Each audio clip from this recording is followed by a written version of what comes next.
Sanjay Baru, who served as media advisor to Prime Minister Manmohan Singh between 2004 and 2008, seemed to have given fresh opportunity to the oppositions to attack the Congress party, as his book titled The Accidental Prime Minister portrays Manmohan Singh as a weak PM and his office as controlled by Congress President Sonia Gandhi.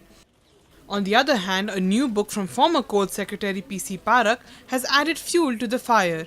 Meanwhile, reacting on the entire issue, journalist turned BJP spokesperson M.J. Akbar said truth can be hidden for a short span of time but cannot be disappeared. Akbar was addressing a bunch of reporters in the national capital when he said that he would have been happier if the truth of the Congress top brass would have come to light when the UPA 2 was in power. नहीं, इससे ये सबूत मिलता है कि आप सच्चाई को कुछ देर के लिए धुंध में छुपा सकते हैं, लेकिन सच्चाई को गायब नहीं कर सकते। तो कभी ना कभी तो सच्चाई सामने आएगी और जवाबदेही मांगेगी।